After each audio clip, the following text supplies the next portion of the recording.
Welcome back to Cardiff City Live, Cardiff City World. This is. I'm your host Evan James, and I'm not sure what's happening with this lighting today. It looks like I've entered heaven because it looks really misty behind me. Um, Welcome back to Cardiff City World, and yeah, Wigan tomorrow. Um, after looking at Wigan's recent results, I will say that does make me, I won't say nervous going into this game, but yeah, 5-0 against Barnsley. Yeah. Was it 5-0? Am I picking that up somewhere? Wait, was it? Or hang on a second. Hang on. I need to check this because I thought I saw a result somewhere.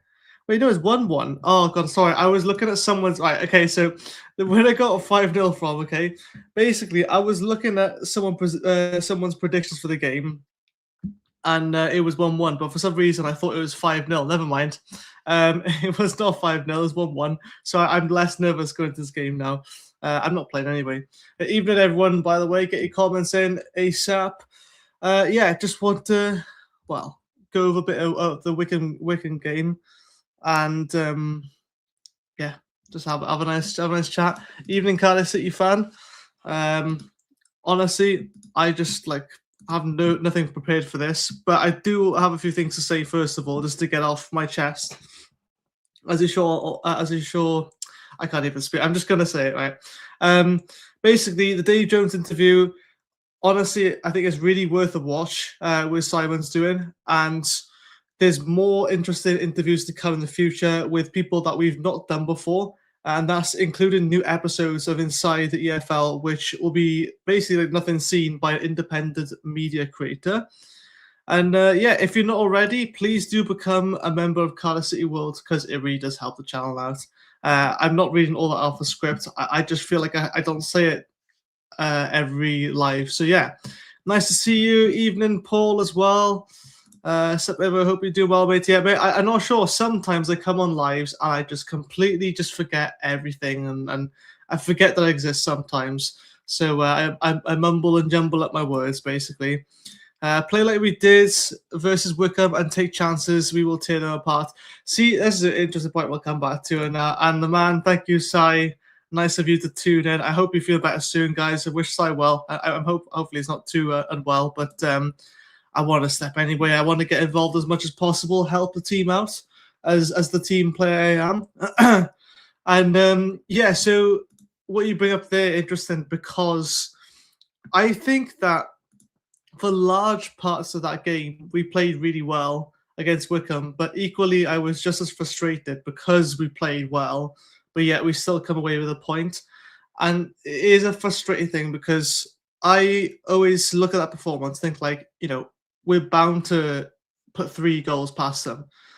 But then there's certain patterns of play that we see that are quite, I'll say predictable, they're repetitive. I think we're more focused on creating perfect passages of play as opposed to just being direct. I think if we could just be a bit more direct. I mean, Chelsea was an amazing game to sort of analyze, and I'm sure they played that game many times. But honestly, just keep watching back the game how we played, because yes, we lost 3-1, but we were a lot more direct that game. At the same time, we still had possession of the balls. We still did with what we wanted to do with the play, but there's a lot more structure, and you could tell that we were just in the third gear for that Chelsea game. Again, you can take whatever you want to say about the 3-1 loss. To me, that was a game that we couldn't really lose in terms of we'd only win or we would learn. And to get that far in the competition was great. And the fact now that we're out of all the cups, we can completely focus on the league. Whilst you want to have a great cup run, I feel like we already had a great cup run. And that performance against Chelsea was basically showing everyone, not just League One teams, but Premier League, Championship teams, that Cardiff City have got a bit about them, and we're definitely way better than a League One side. And I'll be honest, after the Wycombe game, I was really frustrated. I can't remember what I might have commented a few things in Matt and Reese's live, but the 1927 Club or podcast, whichever one they prefer, they fight over it. But I really think that I am a guy that if I react just after the game, you're going to get my honest, direct, and blunt reaction. And that could be a good thing, that could be a bad thing. But at the same time, it's like I don't see how we can't get promoted. Like you can say, "Oh, jinx, touch wood," or like we're not going up now, Ev, because you've just jinxed it. It's like I don't really believe in that. But I genuinely look at the last, even just the Christmas period, right? How tough we've had it with the cup games, the Chelsea game, with the amount of like we haven't really got that much depth in our squad. Really, we got an all right amount, but there's no cover for left back. I think Joel Biggin had his first rest of a game, proper rest, not being in the squad, or at least on the bench. I can't remember. But that hasn't happened in God knows how long. I mean, they tried to rest him and put Mafika on, but in the end, after 30 minutes, Joel Biggin came on. He's had his first rest. Who else has had a rest? Kieran Ashford. It's like it's now getting to the point where I think the manager's thinking, okay, well, we need to start doing this. Like, every game now, we'll just take one player out of the squad completely. And I think it's deserved, really. Obviously, you can't do that to everyone at the same time. And I think they really are trying to monitor the intensity, I guess, what we're playing at. Because, whilst it is possession heavy, it is very demanding. And to think that, like, most of our players are still youngsters, why are we getting surprised when the likes of, not to dig out his name, but Capaccio, for example, made a few mistakes? Why are we acting surprised as if, like, he's not supposed to lose the ball at all? Like, it's a difficult position. Playing right back, you're expected to attack and defend, also be quick, also have a lot of stamina. And yes, he does lose the ball a couple of times, but against Wycombe, he did that, and he recovered the ball most of the time.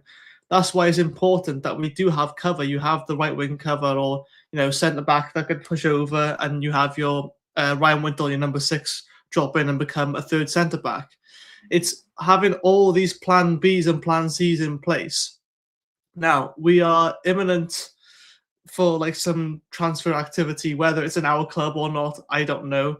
I've seen recently as well that Louis Giles and Will Spears have both gone on loan now to National League club. I can't remember what it was. Is it Lancaster something? I can't remember. But yeah, it's the one with the plane on it. I know that. Yeah, I'm really happy they get out some loan experience. Both of us play the same club. It's going to make it a bit less intimidating for them since they both know each other, and no doubt they'll get plenty of game time. I mean, for me, they walk straight in the starting lineup. I think that they've got a massive steal with their team with that, with Will Spears and Louis Giles, because I think Will Spears is a phenomenal player as much as Louis Giles as well. And I say that in terms of their potential, but also we've already seen the quality they can do. I mean, that goal to be fair, both of them, Louis Giles, that free kick he scored, I mean, wow, first of all. And secondly, that Will Spears finish where he just bends. It looks like, I think he was trying to cross it and it goes, like that team they got on loan to now, they're going to have an absolute field day with them. They're going to discover a lot. But let's go back to comments because I'm reminiscing about our youngsters now. Evening, Reese. Sorry I couldn't join you this evening, mate. In a lot of pain. Oh, God, man. I hope you're all right. I got everyone's ill or injured. I'm really sorry to hear that. No, honestly, don't feel bad again for any of the hosts or co-hosts that cannot be here today. Because I've just recovered from a bit of illness myself. Nothing major, but I just hadn't stopped sneezing for like the God knows how many days, and that's not usually like me. But, there's something going around again, probably. Yeah, me too. Prayers going out. Honestly, get well soon, everyone. At this point, had a slip in the ice coming home from work. Oh God, man. I actually, funny enough, right? Slightly off topic, I will say, but the cold weather has indeed hit us, and I actually walked to work for the first time today because by the time I would have de-iced and defrosted my car or demisted or whatever, I would have got there on foot. So I thought, let's just walk to work instead. And fair to say that at 5:45 in the morning when you walk into work, it did wake me up. So yeah, that was that was an interesting thing. I walked back. So brave me, I know. Evening, Jonathan. Hope Robertson is good, but stays out of the book. Yeah, that's the one thing as well. I find that like we did lose something when Robertson went off, but at the same time, it's frustrating because he did the same at the last preseason game, or one of the last. Was it against Notts County or something? Oh, I can't remember reverse now. But yeah, it was a game. I think it was Notts County. I think we lost it, or we drew. I don't know. Yeah. he almost got himself sent off. He kept doing silly fouls, and in the end, he ended up going off because he had to have stitches in his leg because someone had a nasty foul on him. So that was a shame for that, and hence why it took a while to get back. But at the same time, you look at it and think like he's been doing this for a few games now, where he's just been picking up needless yellow cards. And look, I think playing him at the number 6 role, you're going to expect him to make some more, to be more aggressive and physical. No problem with that whatsoever. But that needs to be managed, and that could have cost us the game. Not saying that it was Robertson's fault why we lost or drew the game, but that could have cost us a bit because it forced us to make an early sub. I think they made an early one as well, I think. But I don't know. It's like, it could cost us another day. Like he was playing all right apart from the fouls, I thought. And I thought he was quite good in attacking field. He's someone who can play both defensive, attacking, and central box-to-box midfield. But it was just a bit of a blow, really, when we had to make that early sub. I thought I'm trying to think back now to it. The 3 subs that came on then, I thought they made a bit of an impact, but not as much as I thought. Obviously, that Robinson chance that he missed. I mean, look, I don't apologise, on social media for it. You don't, no matter what, it doesn't matter if you're a striker or whatever, no matter what position you play, right? You should never have to go into social media and apologise for missing an easy goal, even if it is a proper sitter. I do feel a bit bad for him that way because we would all like to say that he should bury that and, that we would all score that goal. But if you look at how his foot is, he's trying to go. I can try as if I'm going to show you then. You can't see my feet. As if he's trying to side foot it into the net, because if you use the side of your foot, it's slightly more accurate. You've got a little bit more room for error if you hit it on the side foot, as opposed to if you put your laces through it, because it's easier to miss putting your laces through it. So he's probably overthinking it and thinking, oh, I need to just hit it on my side foot to ensure that, I don't miss swing it and that'll be embarrassing. And then maybe he's overthought it, and which has caused it to basically hit it out. But I suppose when the ball's coming at you with pace and everything, and again, the Capaccio one, I think, is another one. I don't actually know if Capaccio is to blame for that. I get it, he's at the front post or whatever, and he should get some contact on it from defending that corner. But I look at it and it's like a bouncing ball. It doesn't look like an easy ball to deal with. If it was in the air and it was in line with his head, or he was just meeting at his feet, then I'd understand that. But it's kind of an awkward ball because, let's be honest, it was a great cross anyway. That ball basically went in without getting a touch of anyone. So, it's not often you see a corner goal. And yes, obviously, we should do better as a team. But I think for Capaccio, I don't know. I think people giving him grief for that. I could be seeing a different goal, but I can't say that he's at complete fault for that goal. I think everyone switches off, if I'm being honest. And Sai said the other day as well, I think it was yesterday, he said it, that, we just have a tendency to switch off. And I think that's the only thing that's left now. We've got all the quality there, and sure, there's still more to add, but we just mentally switch off. And because, sometimes we overthink or we overplay, which I hear that now a bit, is overplaying, which I couldn't agree more. It is overplaying. We're trying to do too much when we realize that sometimes just being more direct is exactly what you want to do. But there we are. Hope we're going fast. Yeah. Playing snowball fights at your age, bound to pull something. Yeah, exactly, Paul. Body of an 8-year-old or whatever. Don't diss yourself like that, Reese. Come on. Anyway, let's move on. Was Bacon rested? Thought could be injured. I don't know. I'm assuming he was rested. I mean, even if he's injured, Brian Murphy probably would have chucked him on the bench anyway. Yeah, I think he was being rested because Kieran Ashford was rested the game before, so I could only assume, unless he was injured, God forbid. But I think we would all know if he was injured because it'd be making front page news and all be up in hell. I mean, who do we have for left back cover then? We're looking at the youngsters at least, aren't we? TJ Parfitt. I mean, unless you want to put Perry and G left back again. I mean, he did a decent right job. I still think he's way better at right back or even centre back. But considering his past as a left back, I thought he did pretty well. Jonathan says, still snowing in Swansea. We had nothing in the Rhondda all day. We had a little bit. I woke up with a very, very small coat of snow, if that really. So 1927 club refused to let some old person get upset about using the name.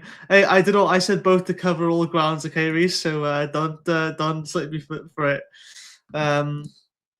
It's not too bad this season. One sec. As soon as I go live, drive votes galore. Not too bad this season, Evan. Post reaction last year was me ranting for 1 hour every single week. This year it's one minor issue. Honestly, I don't want to say I miss the Reese rants, because I just want to say, by the way, I should have trademarked that term, because it was me actually came up with it when I put before it even appeared on the show. I just put in the comments, so I just kept spamming it until it became a thing then. But yeah, so you have me to thank.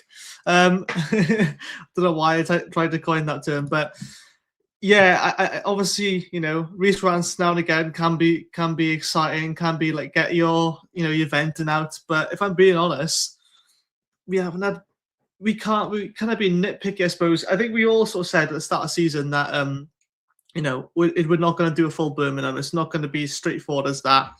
It never was going to be. But you look, we're top now. We're only 3 points clear. But then you think of Lincoln, who's second. We got a game in hand over them. Bradford lost the other day. They lost. Who did they lose to? They lost to Mansfield Town 3-0. Like, I mean, Mansfield Town were 13th, and like a game later they're like 9th now, which is crazy. I mean, I still think they will drop off. I still got feelings that they will drop off a lot. I don't know why. I have something against Mansfield, but like, you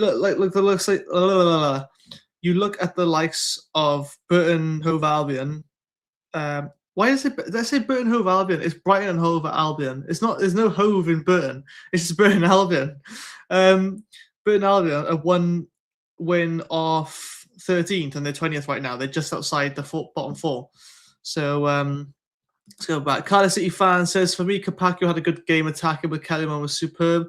I thought attacking wise, I thought he was pretty good. And even when he lost the ball, he fought back and recovered it a couple of times. And that's what you want to see. Not obviously losing the ball, but I think the main thing is the fans showed their appreciation. You could see, they were sort of applauding him for getting back and winning it. And that's all you want. And sometimes it is the case of you just have to get back and just leave a little silly foul in there, one that is not going to get you carded, because just to quickly stop the fast break. But no, fair play to him. He is a grafter. I mean, a lot of them are like hustlers as well. So that's the one. Thank you guys. Everyone is Eastleigh. Yeah, Eastleigh. I thought it was Lancaster, or I swear on the badge it says Lancaster, unless I'm thinking of something different. 2 left backs to Evan.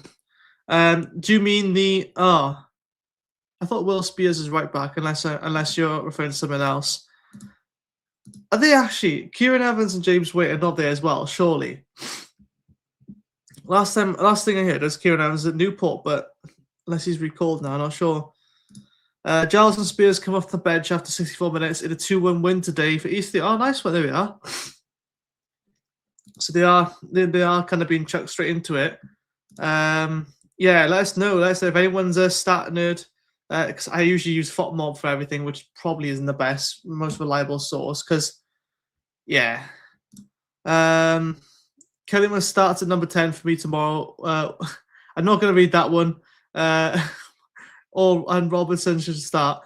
I mean, I thought, even though it wasn't his best game, I still thought Chris Willock was man of the match, really. I think Reece said that as well, actually. I was watching the show that Willock was man of the match. And to be fair to Willock, I think he's probably been one of the most improved players. I said in my most improved sort of like awards thing, I put Callum Chambers, but I was thinking of Chris Willock, because both of them this season have had a bit of a glow up, let's be honest. I think Chambers is really showing why he's been nominated club captain now. Chambers and Wintle, I'm not sure why, but they seem like similar players, or they seem like they have similar leadership qualities. Like, I don't know, but either way, I'd be happy as either of them as captain, but I would probably prefer Wintle, if I'm being honest. Chambers, though, is like, it's taking him this long. You think that, but at the same time, you go through different managers all the time. It's going to be hard to try and find any consistency. Then you've got the manager pretty much week to week changing the centre-back partnership. And to be honest, it hasn't, touch wood, It hasn't caused us too much issues so far with the centre-back partnership swapping all the time. I would have liked to say that, we would keep with Will Fish and Dylan Lawler. But if I'm being honest, I don't mind this rotation as much because we're still winning games. We're still winning and drawing games. And I got to be honest,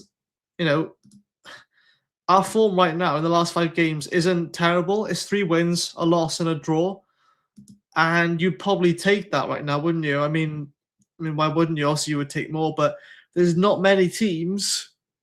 But literally Peterborough, I think I might misread. No, it's literally just Peterborough who won the most games in the last 5 so far. So Peterborough won 4 and drawn 1. They're literally top of the form table right now. No one else has matched that record in the last 5 games. Yeah, are you sure?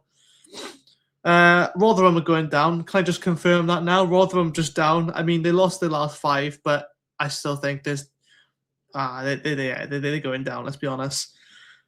Plymouth made a bit of a comeback, but they lost 4-1 to Reading, and drawn the last 2 since. I'm just quite interested about the bottom of the table as well this season because it's 4 teams that go down. I'm not used to seeing 4 teams going down. Oh dear. But yeah, guys, I'm going to stomp through some more comments as well because the lovely comments are in here. I will say, though, I won't be able to get through, or probably won't be able to get through every single comment. Oh, you can tell I'm a bit bunged up still. So please leave a super chat if you really want your comment to be read out. That will guarantee your comment does get read out. It's not requirements that you leave a super chat, but it really does help out. Every little helps the channel, and helps us continue posting 7 days a week. And sometimes, a lot of times, multiple 7 days, sometimes multiple times a day as well, which is insane, really. Sai's got a massive content machine, which is really nice to hear. Let's have a look what we got. Am I nervous about the BBM links? Not at all. I laughed when he was linked to Strasbourg or wherever. There's no way. If he goes right, Brian Murphy, right, and this could all change in a heartbeat. But I highly, highly, highly doubt it. Even if the likes of a Newcastle, a Bournemouth, a Wolves come in, I don't think he takes the job because, Wolves probably already offered him a job in private. Maybe, I don't know, allegedly, I'll say that as well. I don't think they have, but it's, the chances are they might have. And I'm not at all worried because even if he's offered, big wages and everything, which obviously he would be if it's Premier League, he's in the middle of building something now, and it would just feel like an absolute waste for him and for everyone else if he was just to up and leave right now. And he's not. Especially in January as well. Such a fragile time. So let's just say, let's say theoretically, let's entertain the offer, even though I know it's not going to happen this year. Let's entertain the offer that he goes to Strasbourg or whatever. He goes there and it's already, the January transfer window is already opened. So, he's in a short space of time, whatever. He's got to assess the squad that he's got, how well or how poor they're doing. He's got to get to know the personnel at the club, the personalities, what's the changing rooms like, the dressing room or whatever. And look, with us, right, he had a very small amount of time to get to know everyone. And that's probably one of the reasons why we didn't sign that many players, because he didn't really get to know exactly what he wanted straight away. And to be fair, we've done well as it is so far. But at the same time, it's we didn't make signings for ages because he took lots of time doing preseason and everything to get used to the squad and get to know the squad, get to know who the troublemakers are, if there were any, or, who likes to be a showboat, or, all that stuff, right? That takes a lot of time. You're not going to get to grips with a new team, a completely new team, especially in a completely different country and different league and everything in that short span of time and think okay, I'm actually going to get a grip of this, right? You're not going to be off the flying starts. I'm telling you that almost a guarantee. You're not going to be winning every game straight away. With what he's got now, right, he's put a lot of time, effort. He's got great coaches around him, like Lee Riley, and the other analytical guy, Lovelady, and all the other coaches.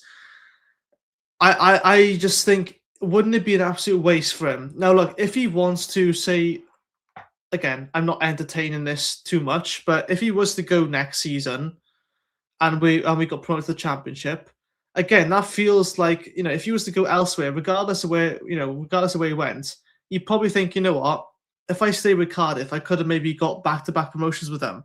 And getting back-to-back promotions as a manager sounds way better of an accomplishment than it does, you know, managing for Wolves or Strasbourg and getting sacked a few months later. Like, you know, doesn't that like sort of cross people's minds? That, like, I remember in his uncut interview as well saying about how, you know, he used to think that winning trophies was like a normal thing because of his dad's Jimmy player. Is it Jimmy? I think it's Jimmy. Yeah. And then he realized then when his dad went a period where he didn't win anything for a while, losing cup finals and everything. And that's when he said, oh, okay, he realizes that's what, you know, losing's like. That's what, you know, the norm is.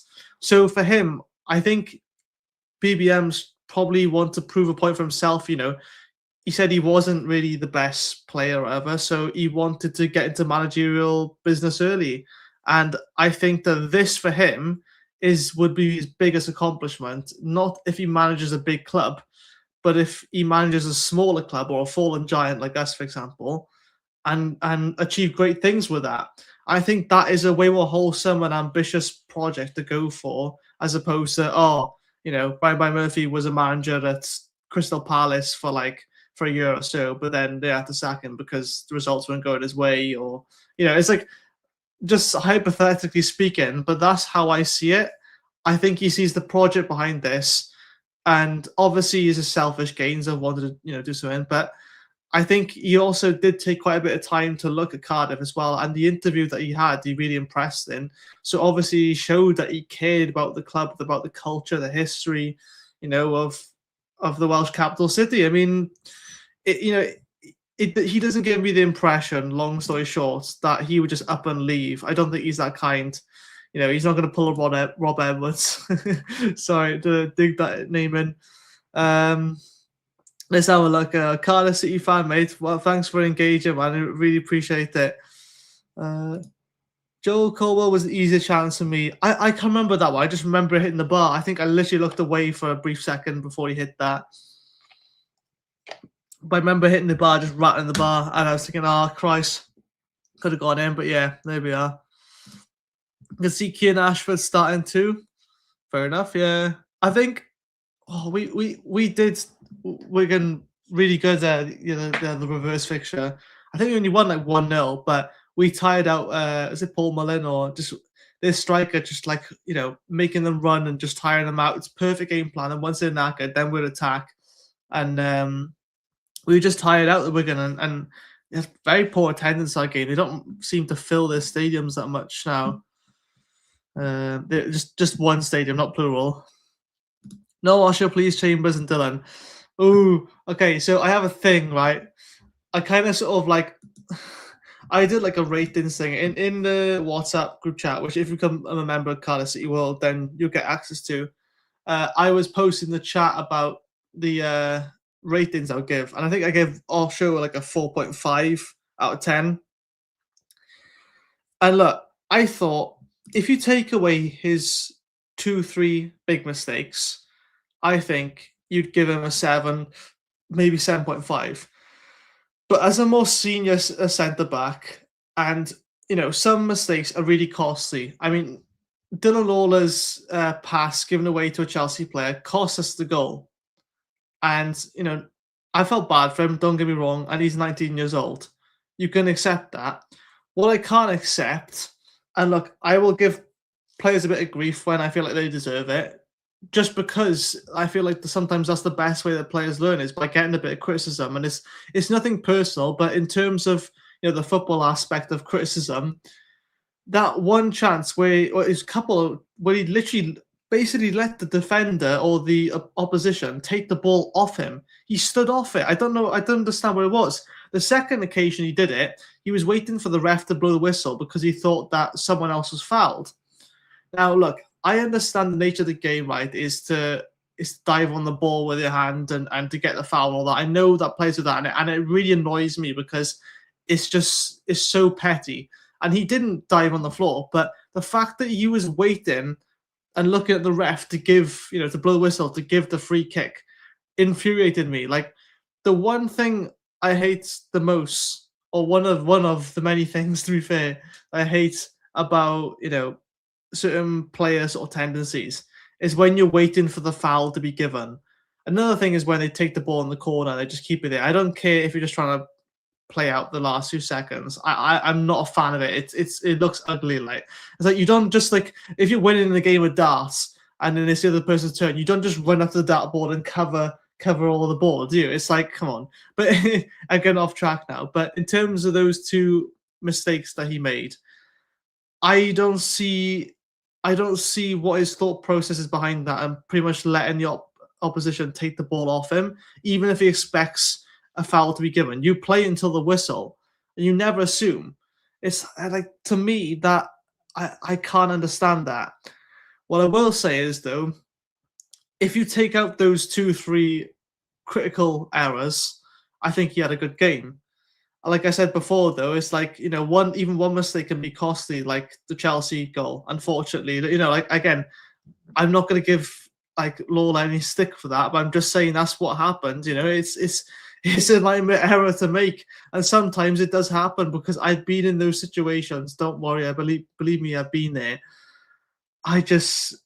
It frustrates the hell out of me sometimes. Like, when the thing is, though, because, like, with him, it's never ability wise, because Osho, I know, has got the ability. Whether it's the case he just completely switches off, or he just, like, one time you'll underhit a pass, and it's like, it's so underhit. It's not like it's a little bit and it's a bit risky. It's like he's literally letting the opponent take the ball off him, and that's what scares me, really. And look, maybe he's just got to play through it at this point and get in the form. And I know he's a good defender. Like, I'm just saying this now. He played for Luton, he was decent, and I'm sure when he's played elsewhere for OCN and other clubs, he's been great. But I just don't see it at the moment. I don't know if I want to see him play next game. But I would give him the benefit of the doubt. I'd probably start him tomorrow. Why not? I maybe put Lawler alongside Osho, or actually, would I put Chambers and Osho next to each other? I actually wouldn't mind seeing that, to be fair. If we go Chambers and Osho, and then we go NG Capaccio as the fullbacks, and we have quite a quick team around them, I think that can work, because I think Osho can play at pace. I think he can be quite good at that. But I think he's still adjusted, isn't he? So, let's not give him too much stick. Let's give him time to adjust. It's painful for me to say that, because I see some of the mistakes he's made, and to me, you've got to drop him for that. But at the same time, I get it. He's new. I feel so, like, horrible saying that. You know what I mean? Because I really do care about him. I do like Osho and all the players. For me, it's like, if I was a manager, like, he's not straight back in the squad straight away. But I can understand putting him straight back in just to let him forget about the mistakes. I think the longer you're sat on the bench or you're not playing, then after you made those mistakes, the more it plays on your mind. So I've been there. Yeah, I'm sure he will. I'm sure he will iron out the creases, no doubt. But I kicked that ball with Rob. I kicked my coffee table. Oh God. Let's have a look. I really did think Tanner made an impact versus Wycombe, but rushed too many passes. Yeah, that's what you saw from Tanner. There is exact difference between match fitness versus physical fitness. I think coming to this game, he was physically fit, but he wasn't match fit, and that's only going to come with just playing more games. He's just going to play through it. And I know Tanner, even just getting the ball, when I see him on the ball, right, he faces directly to the defender. And it's like he wants to take him on. And even if he will dribble to the outside and put a cross in or cut inside, he still faces his man first and then dribbles towards him. What you find is, and Kieran Ashford, to be fair, does it a few times as well, but what you find is before, especially with the likes of, I'm not sure, I'm sure this is Rob's favourite guy, Josh Bowler, or was it Matt? I can't remember which one now, but I think it was Rob's. And at the start of the season, first few games, right, he would dribble straight at the person. He scored debut goal, Josh Bowler, and you keep the ball so close to his feet, but also so close to the defenders, to the point where one of them was going to trip up, and usually it was a defender, and he's really good at that. He has such good ball control. But then the more, the longer Bullet was there, it seemed like he'd coached him out of it and didn't want him to take on players. Now, for me as coach, if I was coaching them, right, I would go very direct, not as direct as Neil Warnock and just go route one and, just hoof ball. But sometimes, especially if you're trailing games, that can work. I just think sometimes when we score late goals, it's because we give ourselves another option than to be really direct. That's something that I think we've got to think about. Let's have a look. Osho couldn't play 90 minutes. He looked knackered, and the game was only two days ago. Look, I won't spend too much on Osho, but I know obviously people getting commented as well. I think for him in this case, I think he was good. He's I think he's just got to play through it now, because those few mistakes, if you took them out of the game, if you took those away, he had a pretty good game. And they say Osho was superb. So, again, I think for the majority of it, I think he was pretty good. Was already 2-1 when our boys came on, but they had a lot of defending to do against this big side going route one. Eastleigh fans are happy with them. I was going to say that wasn't our game, but fair enough. Percy, yeah. Actually, guys, get your comments in. Who would your centre-back partnership be? Percy, I go Chambers or Fish with Dylan. Hey, it's tried and tested. It's reliable, I guess. Oh, hello, here we go. He's gone with his full lineup. Let's have a look. Trot NG, Fish, Lawler, Bagan, if fit. I think he needs to be rested, yeah. Wintle, Robertson, Kellyman, Ashford, Willock, Salek. Okay. I think, yeah, I would honestly, I would be fine if they went with the complete same side, or if they made one change, they put NG on the bench, give Kapaki a start, and then just put Bagan back on the left. I think we will see that, because if it's a home game, I think Bagan will be fully fit. Excuse me, I always yawn. I mean, I was up at 5 again this morning, so I think I have my reasons. Let's have a look. Reese, David Evans says, really thought NG was solid at left back, but Bagan was just a rest thing. Can't imagine they'd allow Giles to leave on loan until someone else was brought in, to be honest. I like to think that either A, they've already got someone lined up, or B, they got TJ Parfitt as emergency cover. But BBM right now, he will sort of he likes players who can play multiple positions. And whilst last few seasons we've been using square pegs and round holes, I think the players he's been targeting this season, I think you look at Osho now, he could play as a number 6 as well as a number 4. You look at, who else we get? Omari Kellyman, a multitude of positions. Primarily he's an attacking midfielder. He's a number 10, but he never started there. He started on the wing, on the right wing. He sometimes swaps and goes in the left wing. Omari Kellyman can also play striker if needed, and he would do a decent job, I think.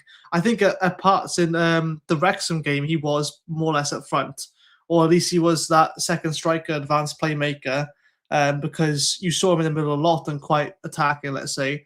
So, he can play 4 different positions if needed. Who else do we sign? Nathan Trott, I mean, he's amazing goals. He's probably good outfield as well at this point, because I tell you what, some of the passing he can do, my God.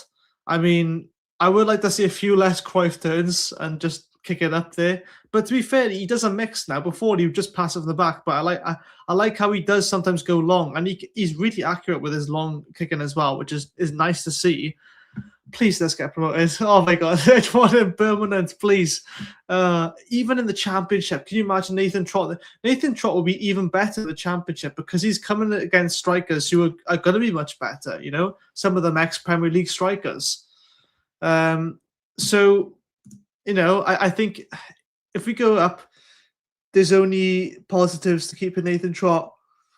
And I don't care how much money you got to give him. Just give him the money. Just make it. I think they've already agreed on a fee if they do get promoted.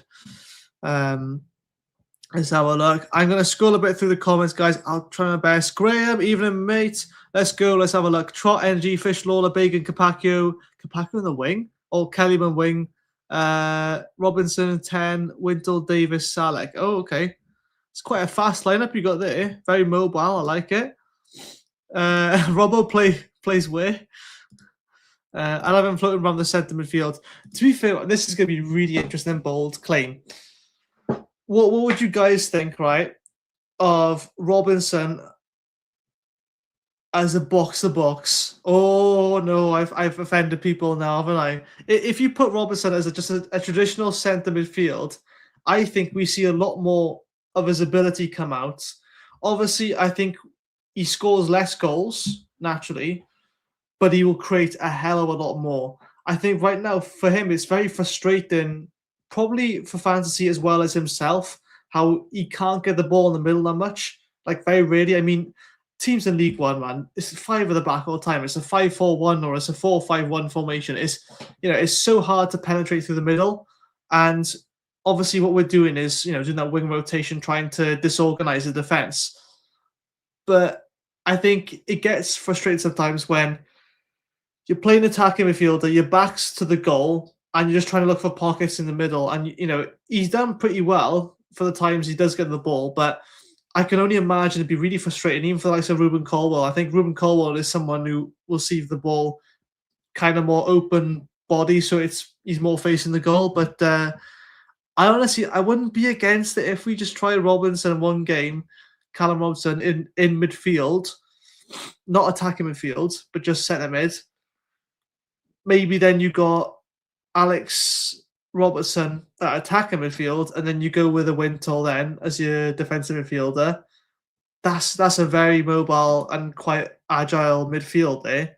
And yes, of course, that means you're leaving the likes of Turnbull out, possibly Kellyman, and Joel Colwell, Ruben Colwell if he gets back fit. Then it's like, but you got such a creative person in midfield then, alongside the likes of Alex Robertson, who's very technical, and then you got Ryan Wintle, who's a more modern number 6 destroyer. But yeah, that's a bulk. I mean, I'll scroll down the comments later on. I'll see what people are reacting with that. Let's have a look. Ah, Dunt, yeah. Yeah, Hugo, oh my God, he's back there. Oh, man. Hugo was good for us, though. I thought Jordan Hugo. I was a bit of a shame how, I think he was only a loan from January, though, wasn't he? But he scored quite a few for us. Huddersfield put him on together. Yeah, Huddersfield's all right, but I say Bolton dropped off a bit, right, didn't he? Lost, win, win, lost, draw. Evening, mate. Hello from Ireland. Nice to see you. Honestly, it's really nice. We get people from all over. Collie Dub, is it? How's the snow there? None, just frosty. We don't get much snow. Oh, that's interesting. Oh, yeah, I suppose it would be cold, though. Is it going to be a trophy parade if we win the league? I hope so. I would like to think so. As standard, right? Usually it's for winning the league, yeah. Hey, even if we get automatics, I would love to see one anyway. Just the fact we're going up. I mean, we got one when we, we finished seconds, got up the last into the Premier League. So why not in there? Why not? What's the best castle in the Cardiff area? I want to come over and do some castle hunting. You guys have some good ones. I'll let you all say that, to be fair, because Cardiff Castle, probably. I'm not sure about that one. I haven't heard of that one before. Do you think Lincoln will make playoffs? Oh, I think they'll make playoffs, but I don't think they'll win. They play some ugly football, but fair play to them. The ugly football sometimes wins, and they are very much like old Cardiff of it doesn't matter how you score, just score. And hey, if it works, it works.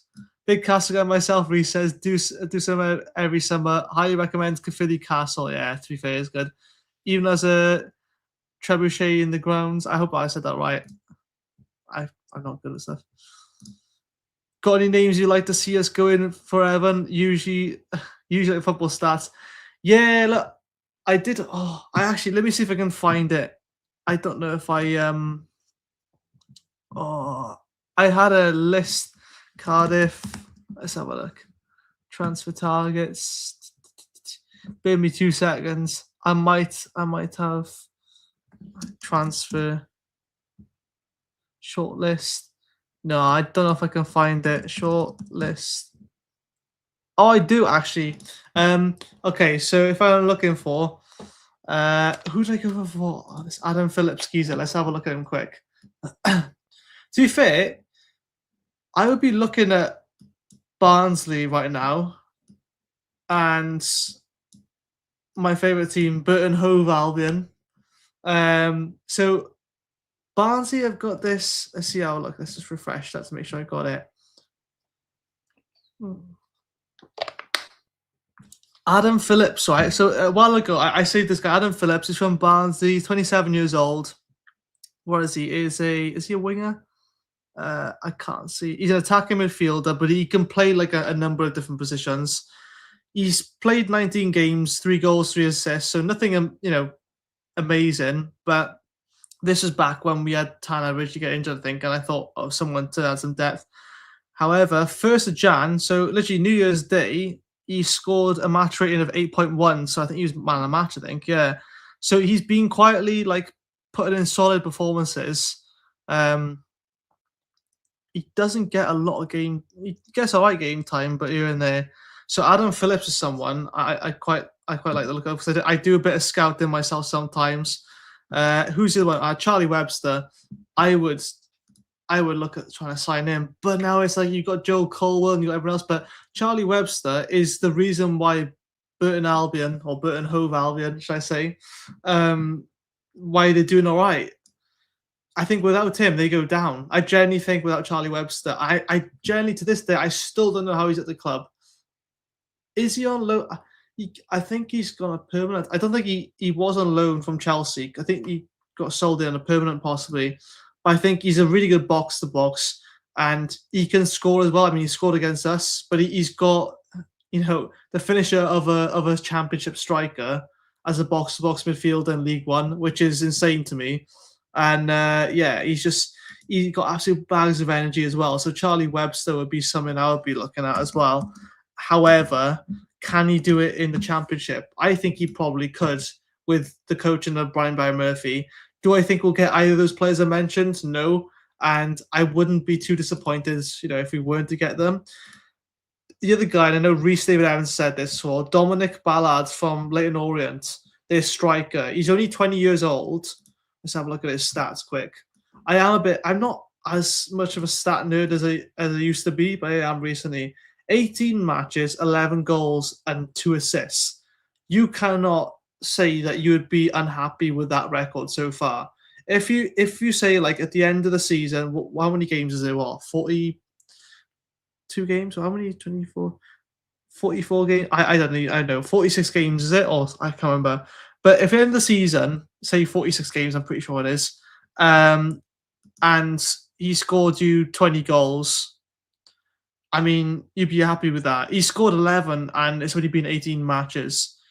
Granted, he started all 18, but that's neither here nor there. He's not picked up a single card either. He's 20 years old, man. I would be getting him ASAP. The other one is Caelor Dunn. He's a striker as well. I need to figure out to spell his name. Davis Caelor Dunn for Barnsley. Again, one of the top goal scorers. I think he was until Salek overtook him. 21 matches, 11 goals, 1 assist, 2 yellow cards. He's literally played loads of games, like all the way to the end, 90 minutes, 90 minutes, 90 minutes. I think, I know it sounds bad, but I think the other thing with him is some of these players can be a bit patchy in terms of their goals.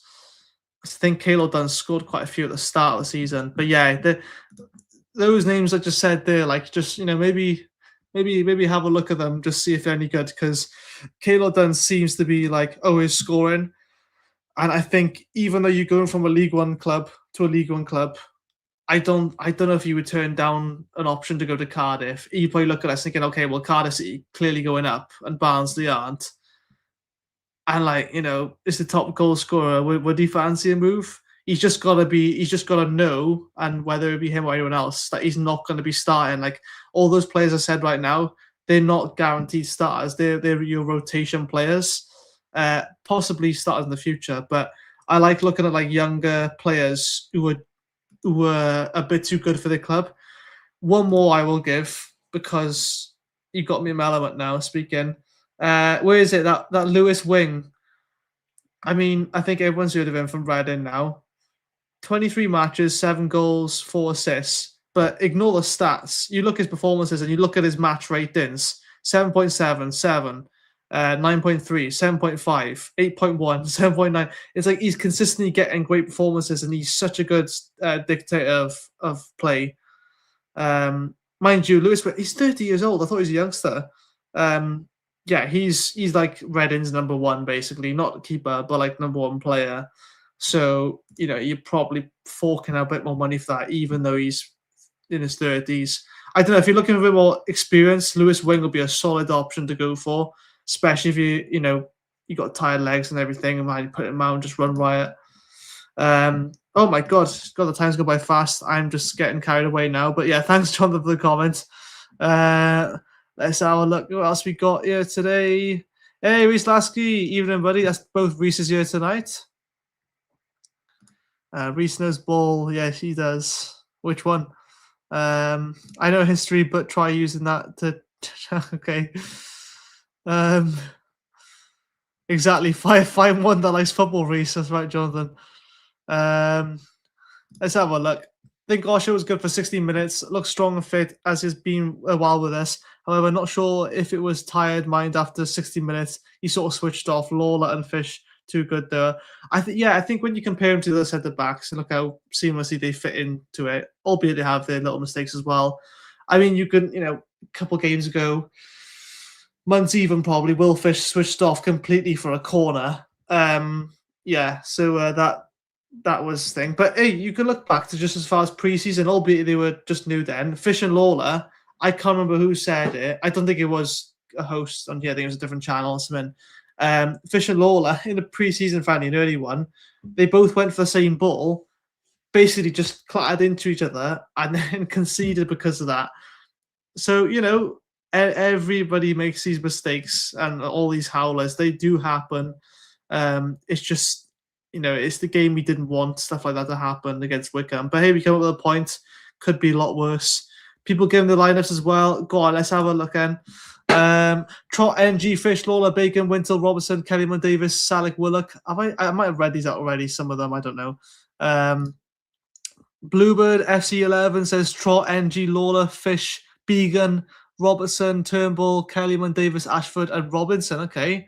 Leaving out Salick then, is it? Or using Salick, score all the time. Can you blame him? Hit Salick every time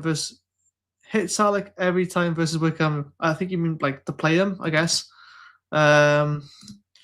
Is NG all of a sudden better than Capaccio? Is he more solid? Maybe a little. Is he better on the ball? Probably not. Capaccio's underrated how good we look in possession when he plays in comparison. I think NG was really good dribbling with the ball the other day on New Year's Day. I don't know, he just turned into like a midfield maestro all of a sudden, and he inverted quite well as well. I don't know. He's good. He's good with faking. I don't know. He does that one move where he sort of like looks like he's going to pass it, and he'll just cut the way and make the defender look stupid. But I think NG is back to his best. I mean, he hasn't taken many free kicks since. But I'll tell you what, you can't really fault him, and it's hard to drop him, is it not? Not saying Capaccio's been poor. I think he had a bit of a patch when he was not feeling too well, and he's a bit off it, but every player has that. And Christ, he's like 18, 19 years old. I keep forgetting how young some of these players are. Whereas NG's like 27, 28. Now he's they say 27 for footballers, usually their prime years between 26 to 29. But it's different for everyone, I know that.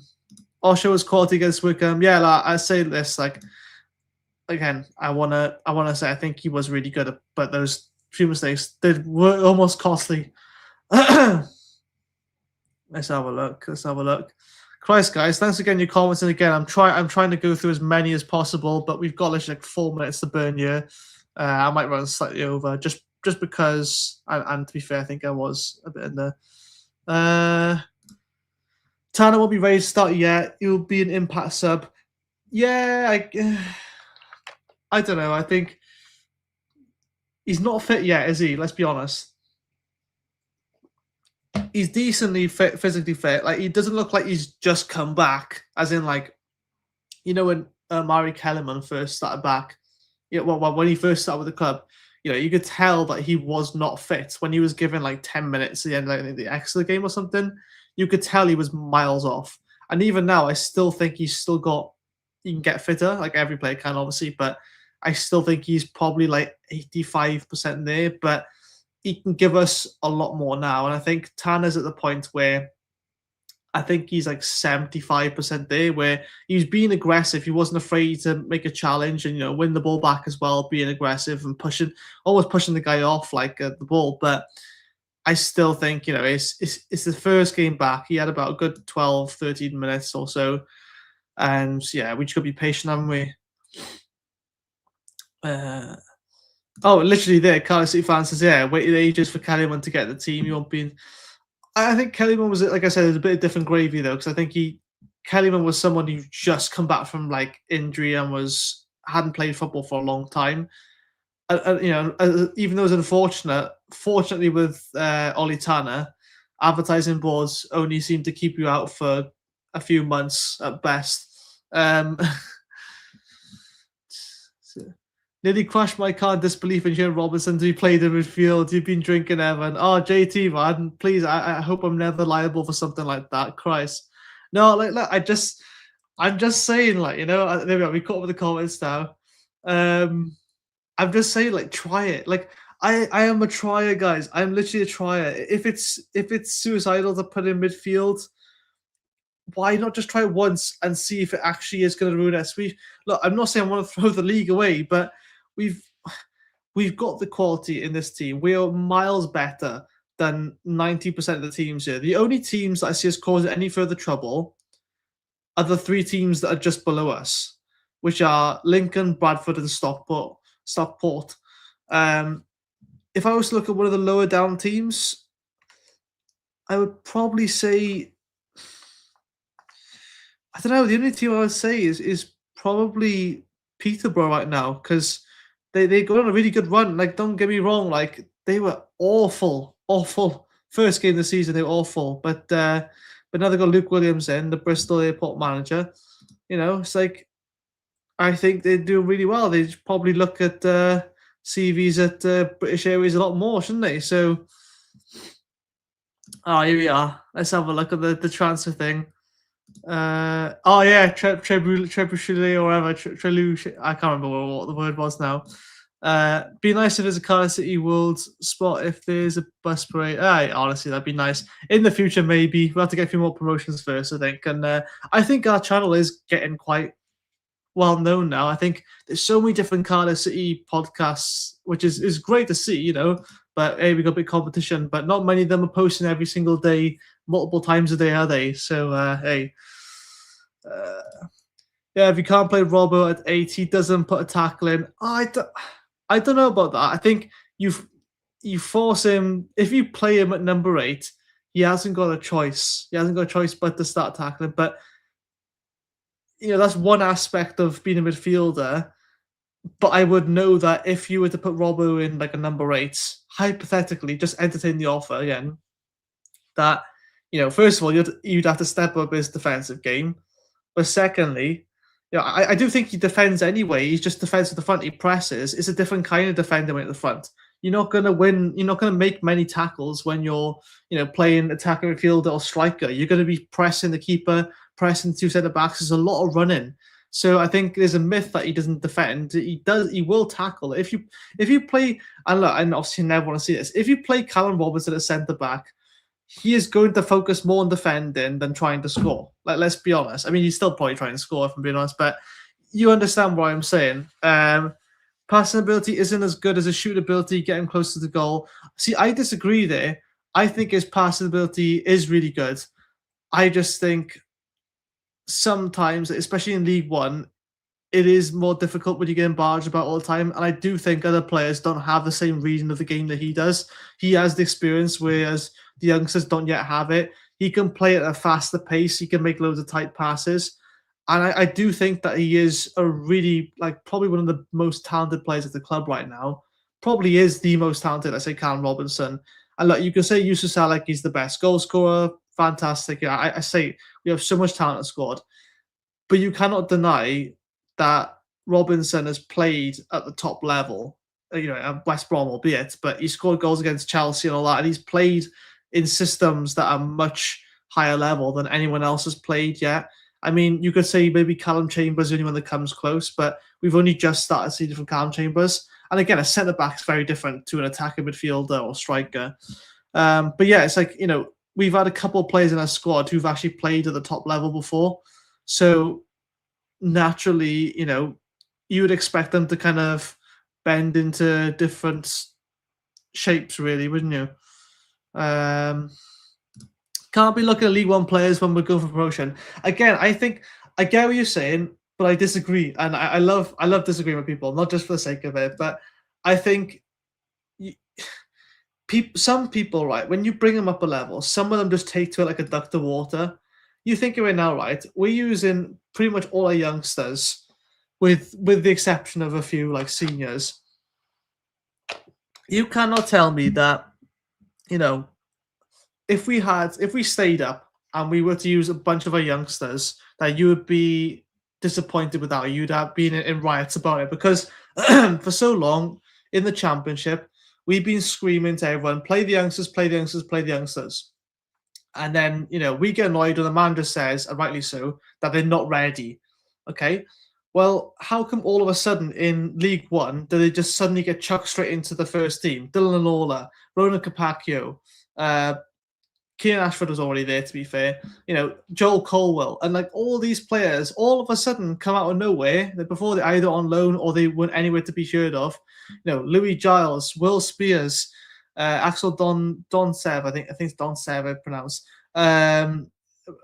Tankovic, it's like all of these players, half of them we hadn't even heard of before, and now all of a sudden they're getting chucked in. I know it's League One, but like, we were screaming for this in the Championship because we knew that they would give it much better. We were screaming for Reindorf to start over Wilfred Kanga. Like, come on, like we like, I don't think Reindorf is at that level now that I look at it, but like, we were screaming for this over the Championship. So I'm not having to go well. I'm just saying, like, I just think that, like, if we're going for League One players, we're not going to pick any like drab. We're going to pick like the best of, the biggest fish in the small pond. That's what I mean. And they just have that next level thinker as done. It's like the Kayla Dunn guy, right? He's scoring goals more or less almost for fun at this point. Same like with Yusuf Salek. Charlie Webster, he's like the best player at Burton. And if it weren't for him, they'd probably be relegated already, there's a few others like Leighton Orient, they're doing really poor, but they've got a really good striker. Unfortunately, just having one good player in your squad doesn't mean that you're going to get promoted, but you can pick the best of a small bunch, and you can build a great squad. It's what I call Moneyball. I think it's called that. You look at players not just based on their market value or just on like how you'd see them overall, but like you might find a certain quality, like Warnock did, was great at Moneyball. He found very cheap players, but he found that they were very physical, they were very big, and they knew how they had really good long ball passing, and that was his style. And he found his players, and that's what got us to the Premier League. He could have, if we had a bunch of money, we could just buy loads of Portuguese players like Wolves did, but we didn't. But even they would have had an idea. It's not so much that you have to go for a big name. They might have that one quality. They might be super fast and be able to dribble, and that's all the players you want. I mean, Crystal Palace did that. So, but yeah, no, I understand where you come from at the same time as well. I didn't mean to label that point to anyone then. I just wanted to, say there was more method to my madness than people realize. You say I'd take all three of those players. Yeah, honestly, I would as well. But at the same time, we don't want to just take it for the sake of it. But that was done like a few months ago. I made that list, to be fair. Connolly as well. Yeah, Aaron Connolly. What is he doing in League One? Honestly, I think he's injured right now. Connolly's 11 goals, assists in 20 is fire for a winger. Was it Aaron Connolly? Or am I thinking Aaron Connolly? Or is it? Am I thinking that is that his name? Oh yeah, but anyway, he's just. How is he in League One? Was he at? Was it Brighton? I think. Let's have a look. Can we get Onyedima to show Salek how to get a free kick? Hey, I tell you what, he's not a bad player. Well, I did have a rant and say, like, God, he's just a free kick merchant sort of thing. He's not a bad player in terms of he knows where to throw his body, but and he is pretty quick. But I didn't really see him hit the ball that much. Possibly, I'm not sure if he has, but I think he scored the same amount of goals now, but I think Conley's played less games. Kayla Dunn is about 28 and Barnsley, what about 5 mil for him? Yeah, well, they can shove that, can't they? I mean, it's fair enough because that is like in the latter half of your prime years. But 5 mil League One, I mean, yeah, you scored, you know, I don't know. I think there's better players in League One you can get for, you know, cheaper than that as well. You know, Ballard wouldn't go for 5 mil. Ballard would go for 3 mil. They would take Leighton Orient would take 3 mil for Ballard. Like they would have to. You know what I mean? Like you can't just like because clubs aren't in the position. Like Barnsley aren't in the position to just say like, no, you can't have that player for that. We want more for him because Championship clubs, Premier League clubs just scoff at that. They'd be like, "What were you kidding?" So yeah. No need to downgrade to league players when we got championship team. Hey, I mean, it is what it is, bro. But at the end of the day, I respect it. I respect your opinion anyway. So, League One players, I see what you mean. Yeah, Charlie Crew, I'd have him back in a heartbeat. He's a pretty good passer. I mean, when he played against us, I just think that ship has sailed now. But there we are. Right, guys, I'm going to end it real soon, but I'm just going to go through the last few comments. I really appreciate you all getting involved. Let's have a look. I think Bradford and Lincoln like Stevenage tail off, and I can see Bolton and Huddersfield going on a run. I don't know. I think Bradford will still be there. I think they come off. I don't think Lincoln will be there. I think there'll be playoffs, but I think I just spat with them. I think Bradford would carry on the push then, I think. I don't know. Who knows, honestly? Who knows at this point? Reece, truth is you could spend 5 mil on a championship player and be disappointed, or pay 2 mil for a League One player, develop for 2 years, and sell him for a big profit. Hey, and that's what we forget as well. Fair point, Reece, is that, you know, sometimes football is just business, and, you know, you buy a player, you loan him out, come back, realize, oh, he's good, but not good enough, and they want that player, and you cash in for a bit bigger. I mean, it's probably not going to happen with Simic. He's probably going to go for cheaper, if anything. But sometimes, hey, that's what I call the Chelsea way, honestly. Chelsea will buy a ton of players, give them ridiculous length, like long contracts. And then after a couple of years of loaning them out to God knows how many different clubs, same with Man United, they do the same thing. They'll then settle and just sell a player then. But they'll always make a profit off it. And fair play, they make a profit. But that's the way it is sometimes. Graham, I couldn't go anymore. I think he will go down in history. Well, he wouldn't even go down the floor TV. He wouldn't do nothing. He would move. But he would go down in history as one of the most non-existent players.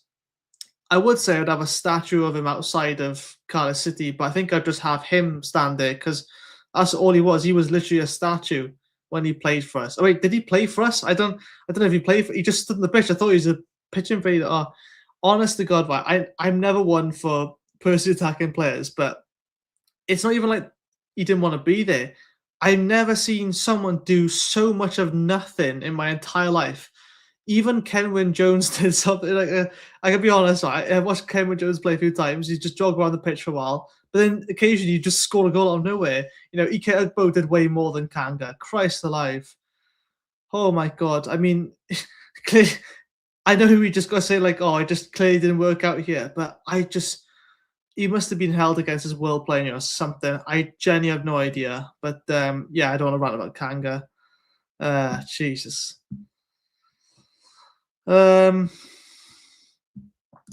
Stay for an hour. Yes, I've done it. Don't worry, guys. I've done it an hour, 10 minutes. Have you looked at the underlying data on Bray Brooks since you got linked with him yet? Yeah, I saw they mentioned, I don't know if it was Glenn Williams or one of the post-match interviewers asked Brian by Murphy Bar, like, are you looking into Braybrook? He just went, no. And that was it. He walked off then. I don't know. I if we're gonna get him on a permanent, I would take him.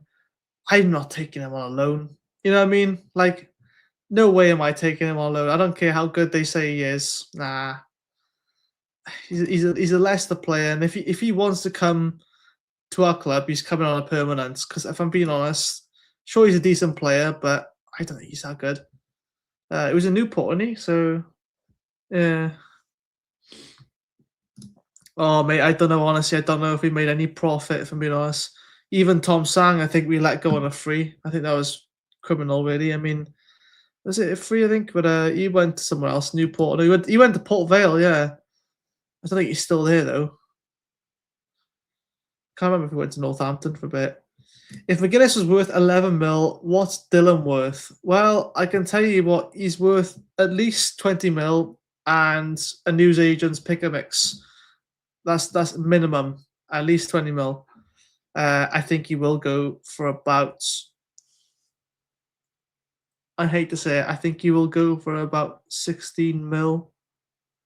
I mean, it's still money, but for me, minimum 20, I'd say. But I think if we're being realistic, if he goes in the season 16 mil, if he stays for another season, he goes for 30 mil, I think. Because Championship is when people start paying attention. That's when eyeballs are on him. How much do I think for Fish? Right now, I'd say he's... See, I think Fish is almost just as good as Lawler, but he just doesn't have the eyeballs on him. So I'd probably say Fish should go for about 8 mil, which is still really good. But again, in League One, you cannot justify the value of the players that much. I think that's one of the reasons why Brian Murphy is so adamant on holding on to these players. I think they wanted to stay as well. Don't get me wrong, they're not held against their will, but I think you can't. If you can, you don't want to sell in League One. Sell in the Championship if you have to. But then, if you get promoted, you buy into the project then because you've got that winning feeling. And you have to, go on to much bigger things if you're going to leave Cardiff after just getting promoted. That's the great winning effect, really, isn't it? I don't care. I genuinely do not care. I don't think we had a player like. Look, I have seen some great players in the history of watching Cardiff in my short span of time. Okay, in about probably 11, 12 years. I mean, I'm not 12 years old, but since I've been watching Cardiff. And I've seen some amazing players, and I've seen some dog-awful players. Ike Agbo was like, I think it was someone where the system didn't suit him, but he still scored. Like, you know what I mean? Like, he did nothing for like 80 minutes, and then you just score. And it was like, oh, okay, well, fair enough. And you wouldn't know whether to start him or not then, because it's like, okay, well, you just bring him on as a super sub because is it going to take him 70 minutes to wind up to a goal, or is he just going to come on and score then? But he went on a great run for Sheffield Wednesday. They signed him permanently, and he was terrible again. So it's like you can't predict that. But I know people's thoughts on Gary Medine. I still think Gary Medine did something. He at least hit the crossbar when taking a penalty, or was it Saeed? I can't remember now. He did something, but he was bad, and we thought that was bad. Holy moly! If we knew about Kanga then, oh god, was that the one who scored? Who scored from halfway line? Which one? Oh, maybe Braybrook you're on about. Yeah. BBM wants to think about transfers until they're done. Yeah, he wants, isn't he? Yeah. Right. Oh god, we're catching up now. I have a habit of just wanting to get through to the end. Don't think we even get close to the 10 mil plus package deal for McGuinness. It was based on promotion back to the Prem, appearances, etc., and he sold off before he even reached any of the landmarks. Yeah, he moved. Where did he go to now? Yeah, he McGuinness is at Sheffield United, is it? Because he played against us when he was at Luton, but was the transfer window still open? I think it was, wasn't it? I can't remember now. Big eyeballs already on Lawler. Can't get much bigger. top prems. Yeah, I mean, exactly. Innit? I just think Will Fish at the moment, we got a hidden gem because I think he's been so underrated. I just hope if Lawler goes, I hope at least we keep Fish. You know what I mean? Because Chambers is aging and Fish is still really young. So I think he's 22, I think. So he's a bit older than Lawler, quite a bit, a few years, but still young. One was promotion bonus and they got relegated. Oh, sorry. I don't mean to laugh at Luton. Sorry, I do, but there we are. Yeah, Sheffield United it was then. Cardiff City fan says we had some weird strikers like Ike Bo scored 4 from his first 4. Yeah, and Cabo was good. No, I disagree. Well, it's not he did nothing else. He was very much the last man striker. He was like a poacher. I mean, he target man to an extent, but if we're being honest, the overhead kick, that was enough already, really, off that game against Watford. Oh my God. I miss Cedric Keeper as well, that game against Rotherham. Oh my God. He did twice, but yeah. Oh yeah, he played for both Sheffield teams. That's mad, isn't it? You think you get booed or not? Oh no, because he went on loan to Sheffield Wednesday. If Lawler goes up, for me, the money has to be pumped right back into the academy to find the next Dylan Lawler. I think we've already got some promising talent. I'm not saying we got any Dylan Lawlers yet, but it probably won't be the centre-back role, but I think we've already got a gold mine in a few other players. That 15-year-old Doncev, I think because it's spelt Donku, but it's because it's Polish, and I had to search the right pronunciation because I didn't want to get in a bad habit then. But Tankovic as well, I think they're both players that, I mean, 15, 16 years old is ridiculous. Like, when's the last time, apart from, Aaron Ramsey, that you saw that? You probably didn't, Oh, did I skip past you? Sorry, John. Fish isn't the pretty defender, old school, no nonsense. Yeah, see, I love that. I love a no nonsense defender. That was most interesting, that type. But he can ping the ball around a lot. That's the thing, see. So I think it's just that he's just gone on the radar. Can you remember Sheffield Wednesday fans saying, like, EK only stopped scoring for us because we crap? Go and fire it, yeah. Oh, Christ. Last comment there. Thank you so much, guys, for joining anyway. But completely change the subject. But Willock lately has been good, just needs to improve. Yeah, as I said earlier on, to be fair, he has been, I think, man of the match, deservedly, really. Also, guys, before I just finish up as well, what I want to say as well, the rumor mill is back on Tuesday. So Sai's got that comeback, which is very exciting. Get some more, probably a bit better scouted information than me, let's say, more current as well. So that's back on Tuesday, the rumor mill. Sai's already got 2 bits of exclusive news that he's picked up in the last 24 hours, which I've been told to tell you a lot. So it's always interesting watch on Patreon and CCFC members section. So yeah, if you're not already a member, please, and even if you are a member and you just probably forget about the Patreon sometimes, please go and use it. Use it to your benefit, because you get early access to things, exclusive news, and live tickets to events that come. So yeah, I think that's everything. Let's have a look. Yeah, guys, look at the the Wigan full tactics preview. It was out earlier today, by the way, that Sai put out. So please do go watch that. Matchday video is out at 11 a.m. tomorrow. The 3 big Qs, and then after the game we have the breakdown pod at 8:30 p.m. So please, guys, all tune into that. Thank you so much for being with me tonight on my own again. I mean, I don't mind it either way. I'm happy to go solo, but equally as happy to be with other people. Yes, I have. I've reached the end of the comments. Don't worry. No, sorry. I wish. Yeah, exactly. Thanks. Yeah, no 1927 club tomorrow. Sai's doing the post-match show tomorrow night. That's it. Keep the comments going. Guys, I love you so much, but I'm gonna have to end it. It's still going. It's all right. Cheers, guys, and I'll see you all soon. This channel is powered by an incredible membership community on Cardiff City World and patreon.com/AcePodcastNation. Becoming a member unlocks exclusive rewards, from early access to live event tickets, bonus content, and even the occasional inside transfer scoop when we get it. But more importantly, it allows us to bring you top quality Cardiff City content 7 days a week.